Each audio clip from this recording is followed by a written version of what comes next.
अस्सलाम वालेकुम फ्रेंड्स, कैसे हैं आप सब लोग। उम्मीद करती हूँ खैरियत से होंगे। मैं Hina Tahir, welcome to my channel. आज फ्रेंड्स मैं आपके लिए बहुत ही ज़बरदस्त वीडियो लेके आई हूँ। काशी इसकी मेहंदी का स्टाइल, क्योंकि ईद आ रही है तो मैंने सोचा क्यों ना आपको एक ज़बरदस्त सा डिज़ाइन ही सिखा दिया जाए।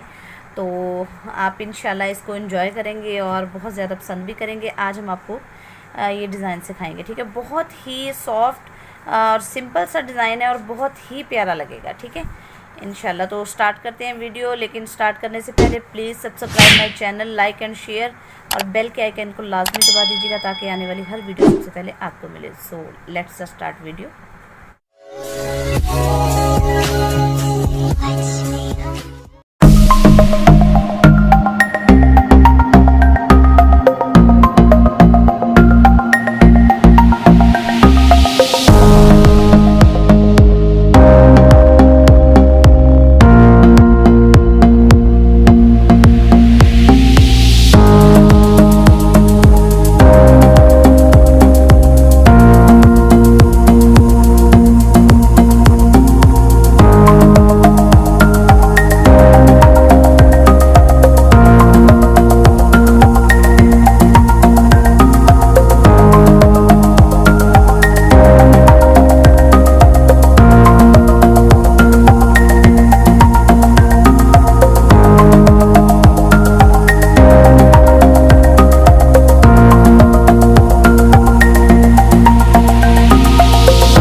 अच्छा देखिए व्यूअर्स, हमारा कितना ज़बरदस्त सा डिज़ाइन जो है वो कितनी जल्दी जल्दी से डन हो गया है और बहुत ही खूबसूरत लग रहा है। नहायत सॉफ्ट लुक है और बहुत ही सिंपल सा और बहुत ही खूबसूरत सा डिज़ाइन है। ठीक है, इसको ट्राई लाजमी कीजिएगा और कमेंट बॉक्स में कमेंट लाजमी कीजिएगा आपको कैसा लगा। तो मिलते हैं अपनी नेक्स्ट वीडियो में। बाय बाय, टेक केयर, अल्लाह हाफिज़। अपना बहुत सारा ख्याल रखिएगा। Bye bye.